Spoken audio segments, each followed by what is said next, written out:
Magandang tanghali po sa inyong lahat. Kanina po, hindi muna ako agad nagsimula dahil nakita ko wala pang tao sa loob ng ating simbahan. At yung misa po kasi na ito ay para sa inyo na mga mamamasan. So, baka yung iba naligo pa, kumain, naghanda para sa pagprosesyon, kaya kinailangan kong hintayin kahit papano na mapuno man lang tayo sa loob. Nung nakaraang araw, mayroon akong isang kaibigan, isa silang pamilya na nag-message sa akin. Sabi niya, "Father, ipagdasal niyo naman po kami na maging maayos ang aming biyahe." Sabi ko, "Sige po, yun po ang intensyon ko sa aking misa." Tinanong ko sila, "Saan po ba kayo papunta?" Sabi nung nanay, "Pupunta po kasi kami sa Boracay." Doon po kami mag-Holy Week. Sabi ko na lang sa kanila, enjoy. Minsan kasi ito ang ginagawang, ang panahon ng Semana Santa, ito ang ginagawang pagkakataon ng karamihan sa atin upang magbakasyon. Dahil ang ating dahilan, ito yung mga araw na kung saan mahaba ang bakasyon na walang trabaho, at ito lang yung mga araw na sinasabi natin, nagkakaroon kami ng malaking oras kasama ang aming pamilya. Ang dahilan ng pagbabakasyon, dahil ito lang ang panahon na mahaba ang oras kasama ang pamilya. Kailan ginagawa ito? Panahon ng Semana Santa. At ano ang Semana Santa? Ito yung pinakabanal na mga araw sa buong taon sa liturhiya ng ating simbahan. Kung pinakinggan niyo po ng mabuti ang Ebanghelyo ngayon, ito ay kwento tungkol sa pagkakanulo ni Judas kay Jesus. Now, tatanungin natin ang ating sarili, ano ba ang dahilan? Bakit ibinenta ni Judas si Jesus?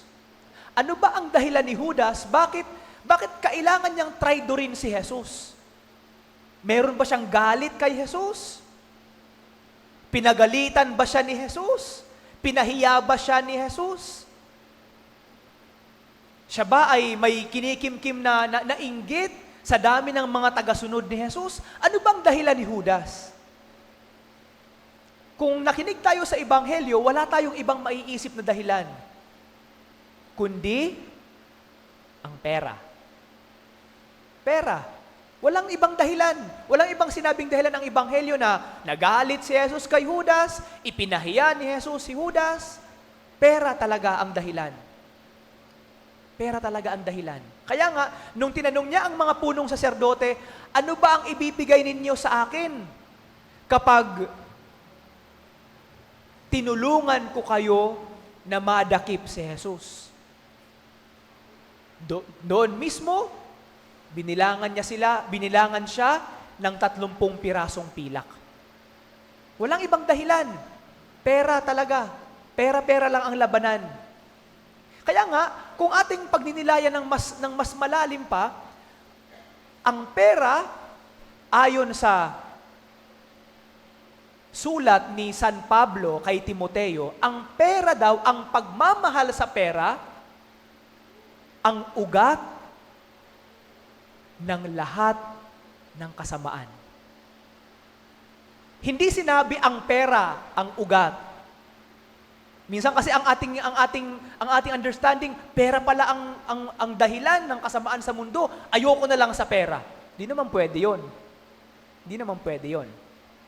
Sa sulat ni San Pablo kay Timoteo, sinasabi niya, ang pagmamahal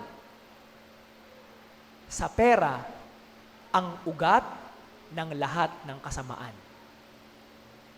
Para sa atin, ano yung mga dahilan minsan, bakit hindi tayo nakakapagsimba?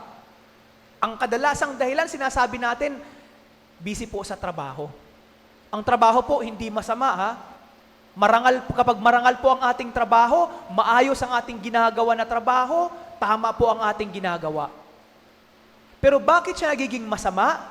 Kapag ang trabaho, ang ginagawa nating dahilan upang hindi natin magawa ang ating mga gawain at obligasyon sa Diyos. Kapag ang trabaho ang nagiging hadlang para hindi tayo makapagsilbi sa Diyos.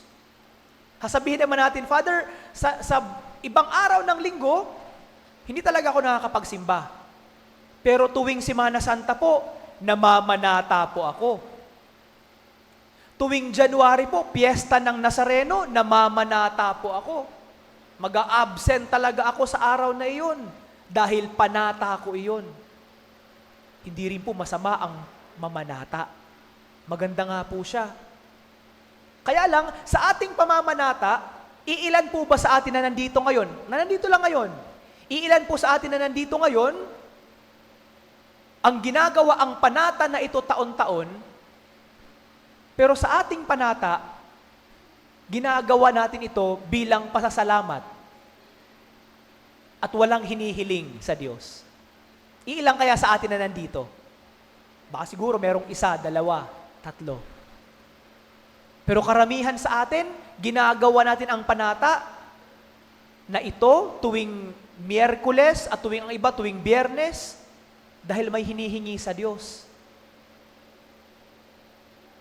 May hinihingi sa Diyos. Ang nais natin humingi, hindi ang magpasalamat.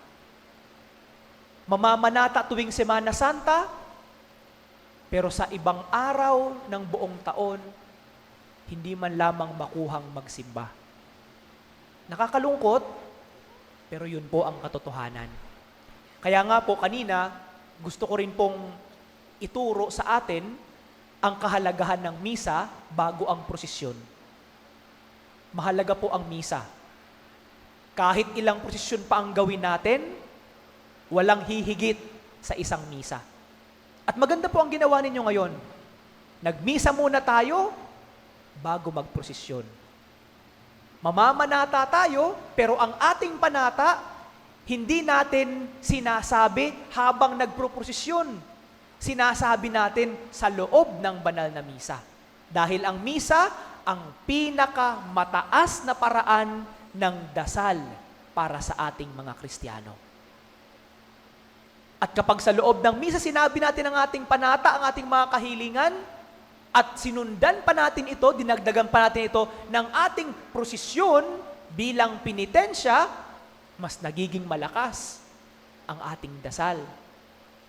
Kaya mga kapatid, sana po sa ating debosyon sa Poong Nazareno, sa ating debosyon sa mahal na birhen, o para sa iba na nandito yung mga nag-aalaga ng mga santo sa kanilang pamilya. Alam niyo po, isang napakagandang pribilehiyo ang ibinigay sa inyo. Isang napakagandang pribilehiyo. Meron kayong santong inaalagaan ng inyong pamilya. Meron kayong santo o santa na pinagbibigyan ng inyong, na tumutulong sa inyong panata, sa inyong mga kahilingan.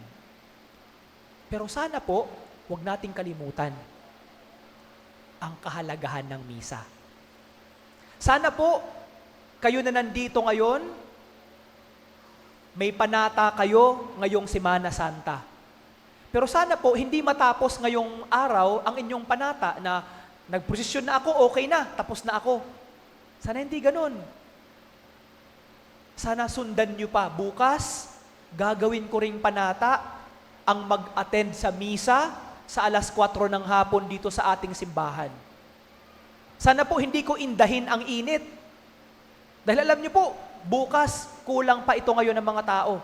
Mas mainit pa sa loob ng simbahan. Pero mamaya, nakayapak pa tayo, mas mainit pa ang ating gagawin mamaya. Pero mas mainit pa po sa impyerno. Pero sana po, hindi matapos ngayong araw ang ating panata.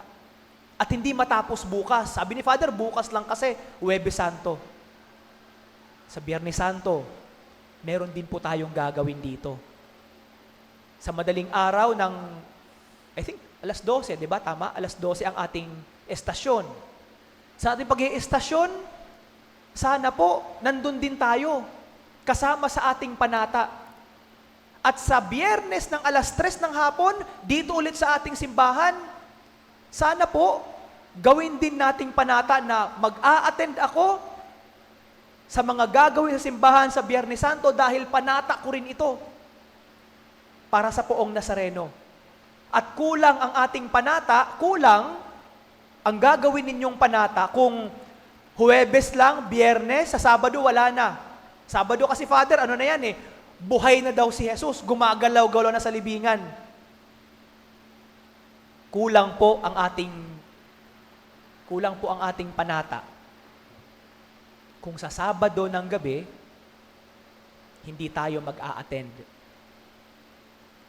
sa liturhiya na gagawin dito sa loob ng ating simbahan. Karamihan sa ating mga kahilingan, hindi natutupad ng Diyos, hindi dahil masama ang ating hinihiling, kundi minsan, nagkukulang tayo. Nagkukulang tayo at hindi natin nalalaman ang sikreto.